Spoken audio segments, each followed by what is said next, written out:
So personality tests can reveal whether or not the candidate you are looking for a particular role actually fits the position and also the team in more than just capability and skills. Now, it also displays whether they're capable of thinking on their feet, how they approach problem solving, and whether they display any leadership skills when necessary or under pressure. Not only can personality tests like the one I'm going to show you today give you a better or greater understanding of your team, but actually it can also tell you a lot more about you and your preferences, what drives you as a business owner and entrepreneur, and where your strengths lie. They can also help you identify areas in your business that you excel in as well.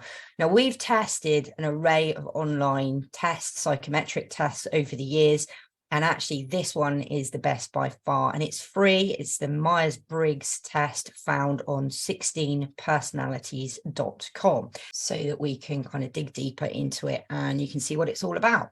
And we're going to go dig deeper, should I say, into what the personality tests are and what the results look like and explain them. So you have the test is based on 4 categories, and they are: number 1, introversion, extroversion; number 2, sensing and intuition; 3 is thinking and feeling; and the 4th one is judging and perceiving. So according to the MBTI, each person is said to have one preferred quality from each of those 4 categories.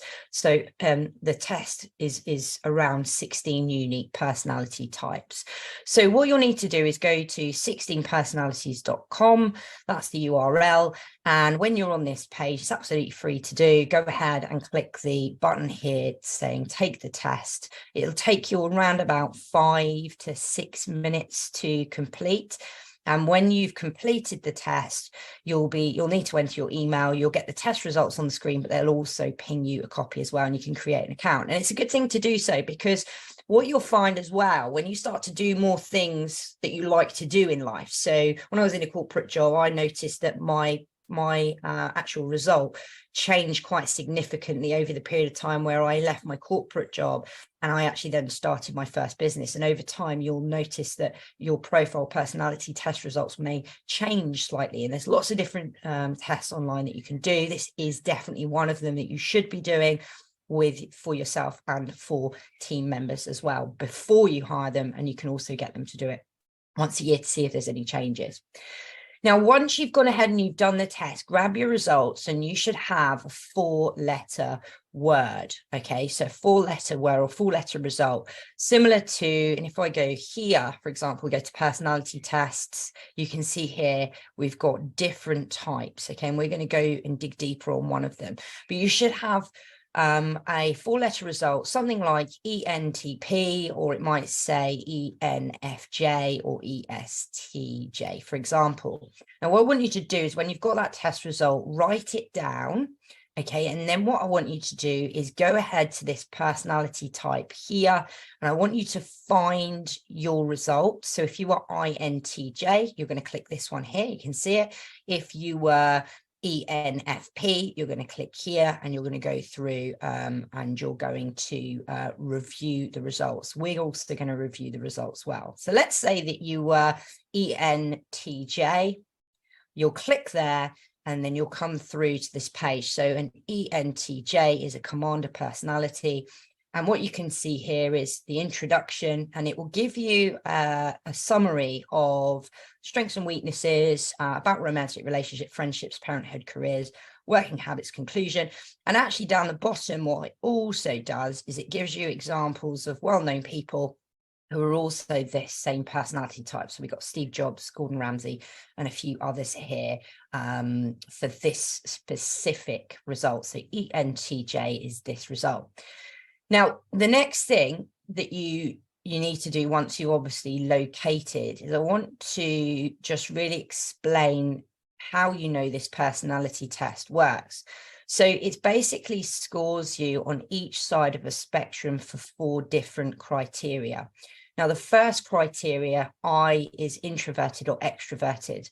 So you might be quiet and reserved and like to keep yourself to yourself, or inside your own head. You might like to be alone, or you might be extroverted and you might be a little bit louder, outgoing, and more sociable. So if you are, for example, let's just scroll back to the top. If you are an I here rather than an E, you're introverted. And if you're an E, you're extroverted. Okay, really simple. The next one here we can see is an N. So you're either an N or an S. So if you're on the N side, it means you're insured and you're kind of random and you like no rules and no structure. But if you're an S, it means that you like structure and predictability in rules.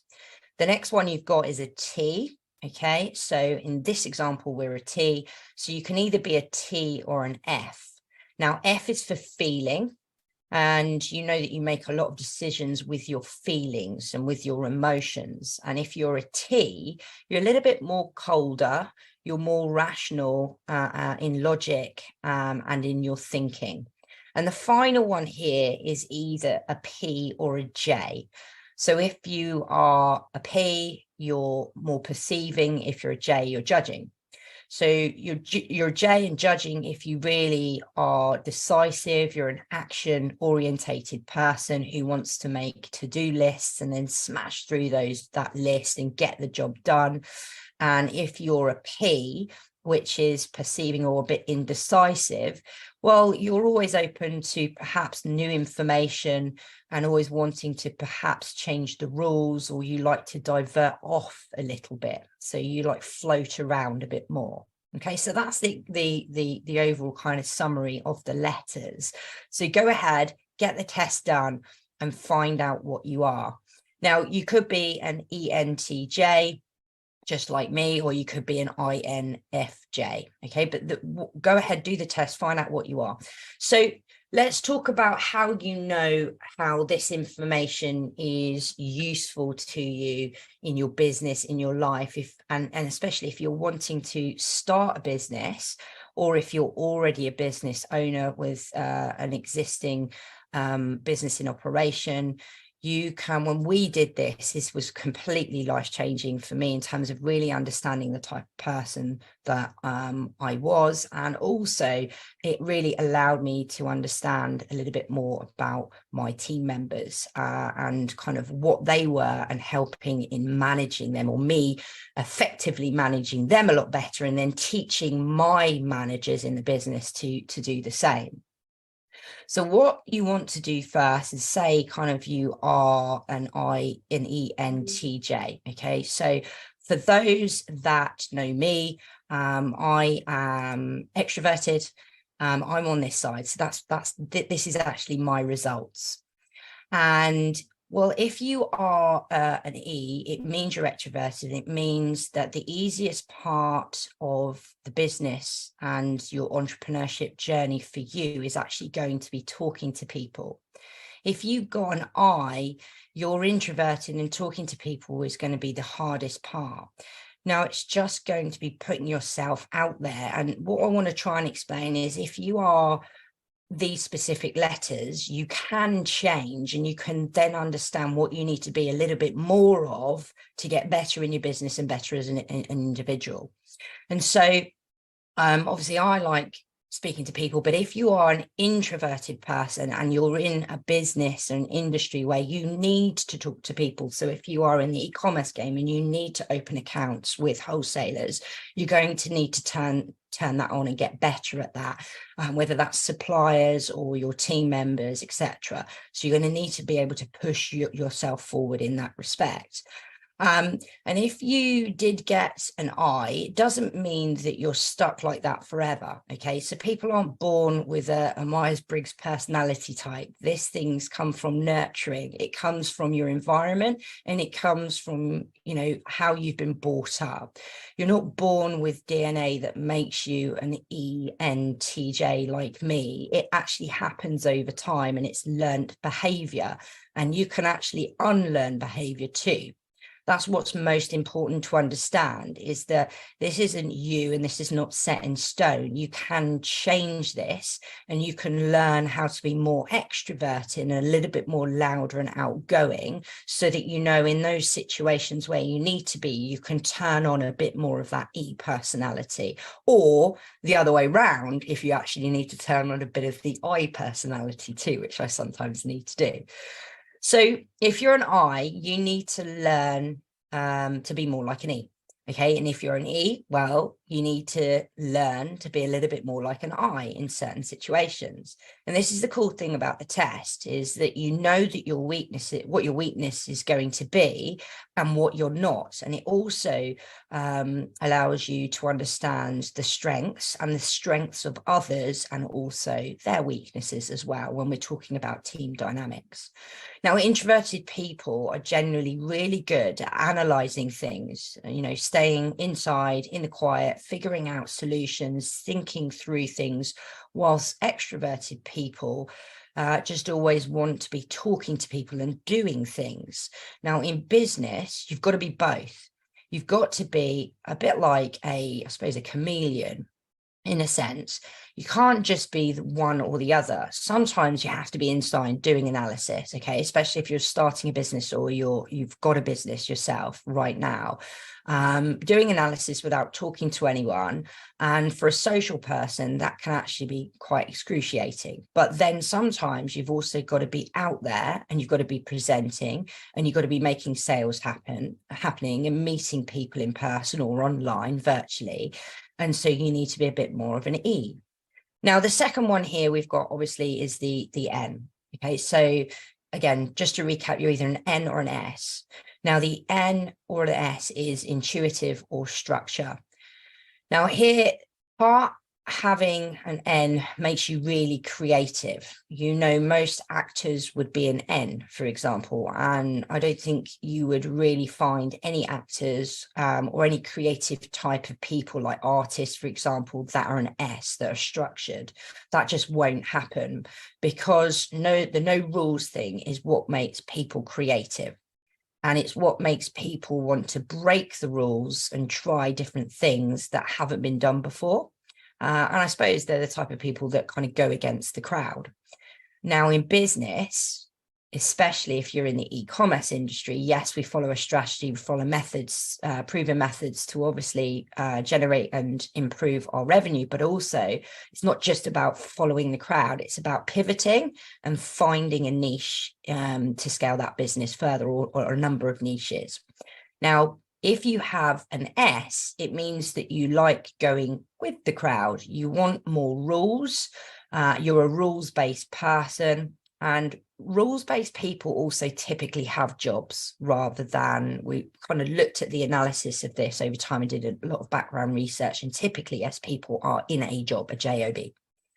Because what we have learned from birth, and just to kind of summarize here, which you'll probably resonate with this, from birth, we go to school, we go to college, we might go to university, we get a job, we get married, we have kids, we retire. You know the drill.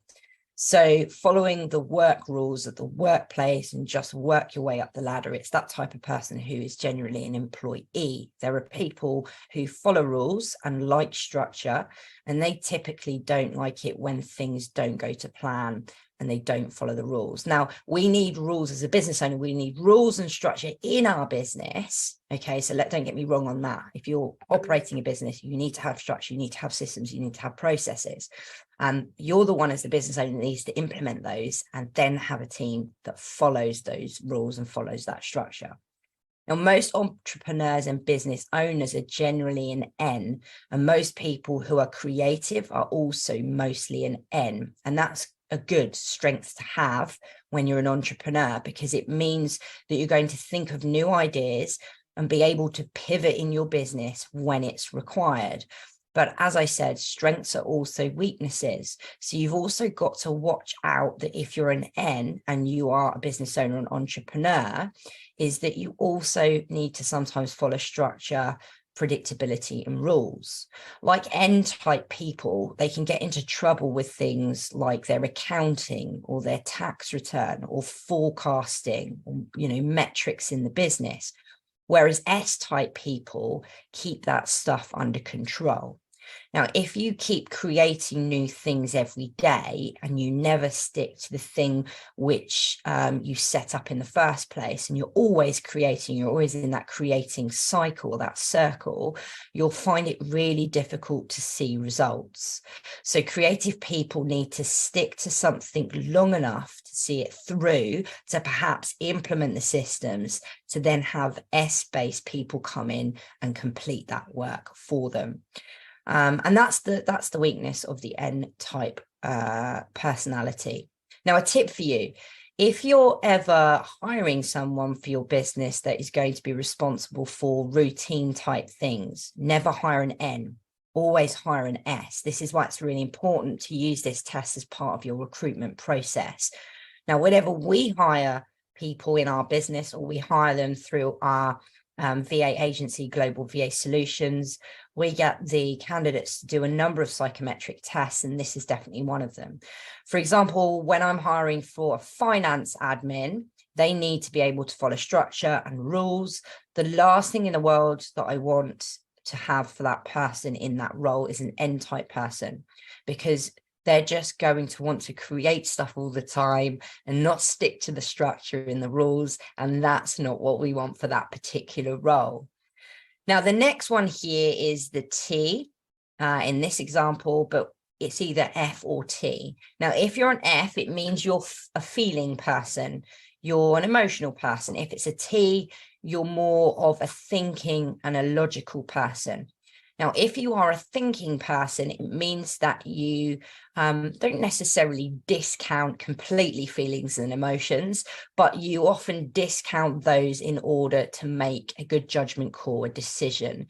It doesn't mean you're unsympathetic or unempathetic towards people or situations. You might be. It doesn't mean that at all, but it does mean that when you need to make a decision, whether that's a really important, quick decision, you think logically about it rather than emotionally. Now, T people just use pure logic and they discount that emotion at the time of making the decision. This makes them really good decision makers. But where they can go wrong is that they could sometimes hurt people's feelings, and they don't often get along too well with the feeling type personalities. Okay, so you need to learn when to switch this on, and also where you're being verbal in the decision making with a feeling person, to be able to communicate correctly so that it doesn't upset the other person too much. Okay, and that's where we'll find that business owners are generally a T, or they'll if they're not, they'll need to be able to turn the T on, but they'll also need to be mindful of the people they're communicating to, and also whatever that decision, if they're not communicating, but the decision is going to impact people, to be able to have effective communication there in advance so that the person knows why you've made that decision, what the result or the actions are for that decision, so that the team are fully aware. So if you are a business owner, getting your team members to do the test and then figuring out whether they're an F or a T is going to be really helpful. Okay. And also, if you are a feeler yourself, then you need to really understand that you need to have some thinking in your business.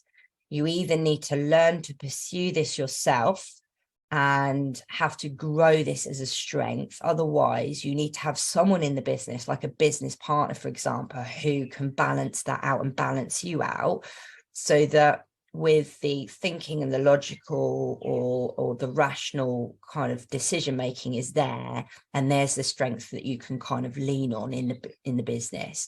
So most people are either T's or F's. Make sure that you kind of understand that in terms of the results that you've got. Now, just like I said, in business, that doesn't mean that you can't be a T or an F in business. If you're an F, but it does mean that you need someone in the business in that side of things. So either a business partner, a life partner, to kind of bounce off the ideas and just make sure that you're making the right kind of rational decision.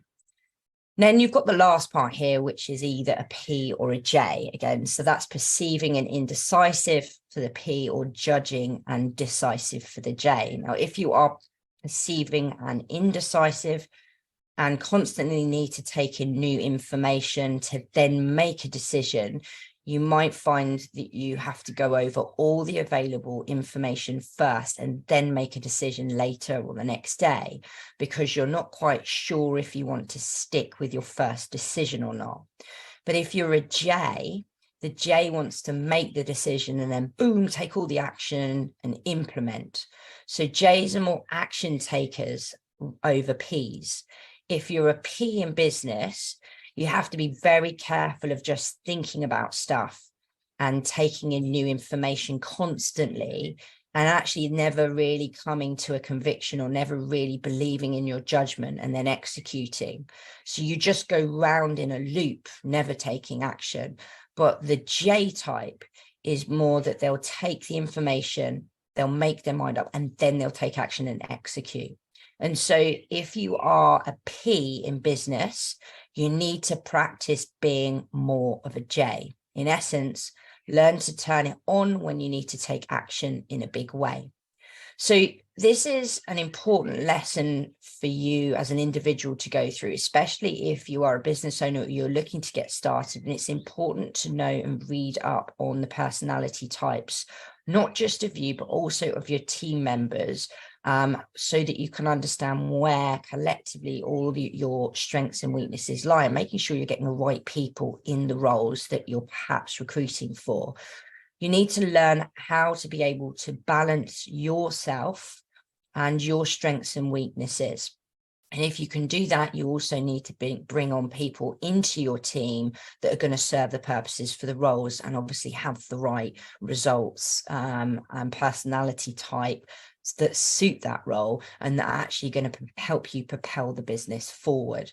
Because of all the problems that are going to come about in our life and business, there's always going to be challenges there.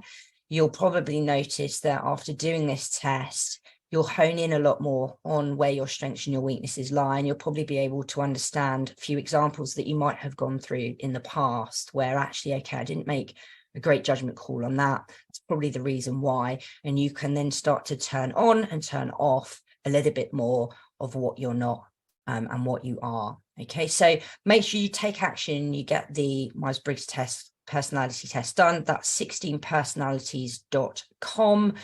Take the test by clicking the button in the top right, and then obviously read the personality type specific to you. Get the test done. Let me know what your results are. Put this into practice, and also repeat this annually to see whether or not there have been any changes to your test results in the last time that you've done it. And I'll see you soon.